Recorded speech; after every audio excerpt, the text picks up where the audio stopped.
Hey, this is Andrew. In this video, we're going to look at PubSub. So in the top here, we'll type in PubSub and we will find the PubSub product. So it is over here.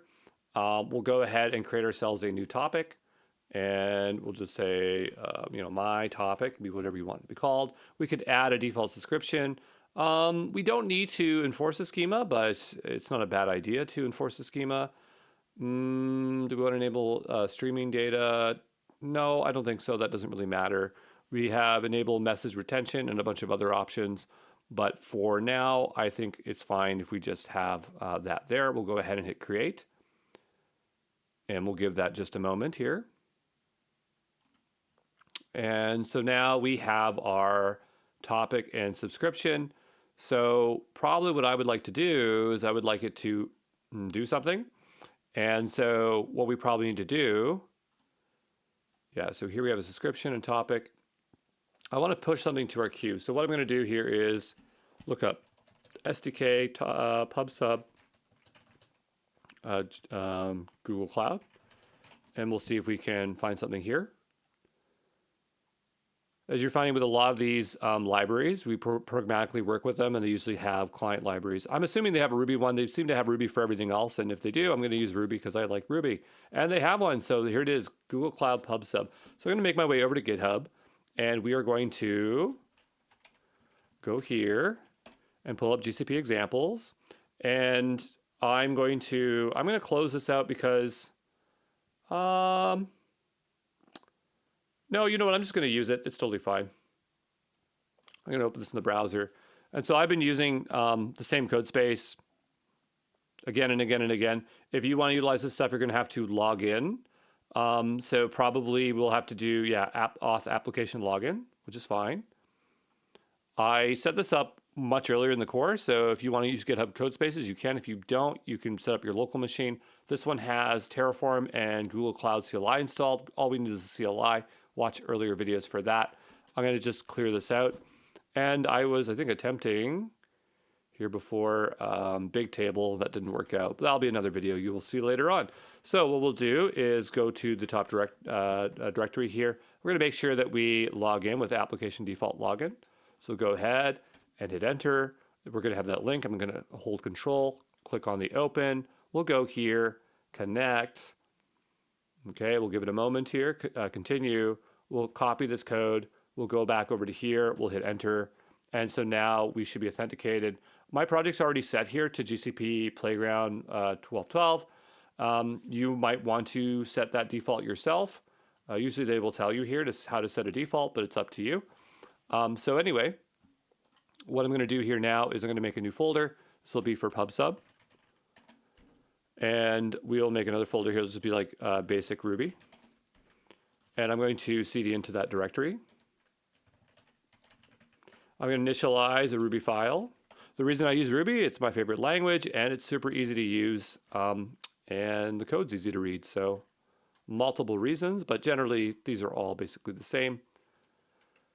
Like language-wise, but I'm going to use the language that is easiest to use. So we'll go ahead and we'll do a bundle install.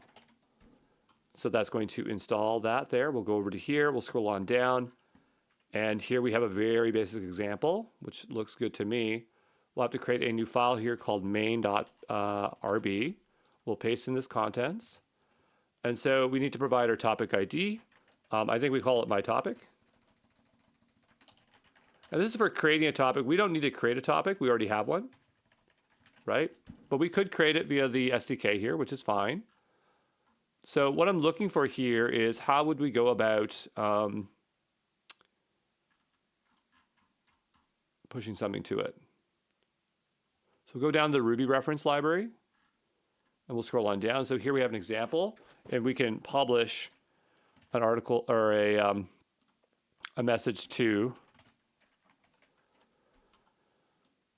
the PubSub here. So publish a new message, retrieve a subscription, right? So here we can do this. I'm just reading through it. Create a subscription to listen for available messages. By default, this will block. So you might want one that publishes and one that listens. So what I'm going to do is I'm just going to change this over here so we have publish. And we'll just do this a bit separately, okay? So we'll take that out. We don't need that. And just in case it wants us to set the project ID, it most likely will want us to do that. So I'm just going to get ahead here and do that. I know that I already have one here in Firestore, so I'll copy that over. Obviously yours is going to be different from mine. And so that will get us set up there. And so this should publish a message. I can just do a puts here and see what happens. We'll type in clear, and we'll do bundle exec Ruby publish. All right, and so it has a problem with topic here. Let's go back over to here.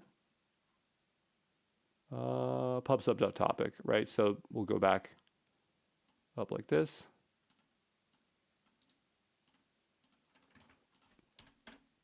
And we'll hit enter. And so that is now published there. Let's see if we can see any information from the UI. We might not be able to. It doesn't really matter, though. And we can do pull from here, maybe. Oh, it's showing whether someone's pulled or not. Sometimes, like at least with AWS and other providers, they give you an interface in order to see those there. I wonder if replay messages will let us do that. There are no snapshots, acknowledged messages. That's fine. Okay. And that's totally fine. I like this PubSub Lite. I actually don't know what that is. I might have to go and explore that separately. Oh, you have to enable that. Okay. But what I'm going to do here is, I guess, just listen. We'll do that there. So I'll go ahead and make a new file here. We'll call it listen. And I'm going to go over to here. And so we need something that is similar with the code. So I'll go back over to this and we'll grab this to start with, right? And we'll go over to here. Do we have our subscription? We have our topic. But we're going to need our subscription here. Let's go take a look at what our subscription is called. So we go to subscriptions. My topic sub, okay. Is it already called that? It is, nice. Lazy naming makes it easy for us. So here, create a subscriber to listen. So we'll go ahead and copy this code. We'll probably need an exception handler. That's a good idea. Gracefully shut down. Start background thread that we'll call and sleep. Okay. So what we'll do is we'll go ahead and paste all this stuff in here. So I imagine what we need to do is run this in the background. So we'll probably need two tabs here. And one will listen and one will receive, right? So we'll go here. And I'm going to go ahead. And we have listen. So this is, assuming all the code's fine, it should now be listening. Oh, there we got that message. But it's still probably listening. So if we go over to here and we do... Maybe we can split this here. There's a way to do that like this. Not exactly what I wanted. We'll bring this over here and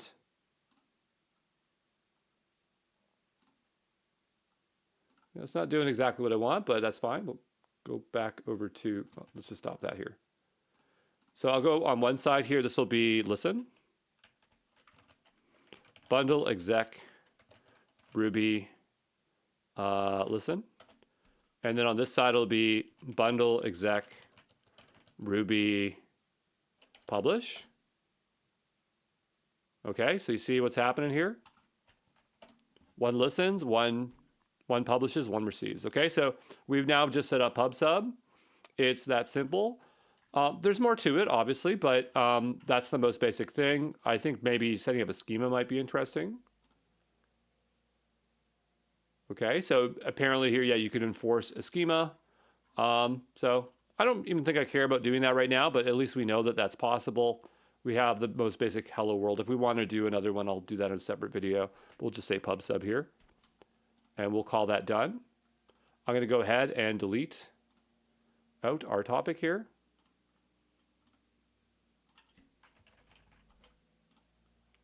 I think I saved that here, yep. And I'll see you in the next one, okay? Ciao.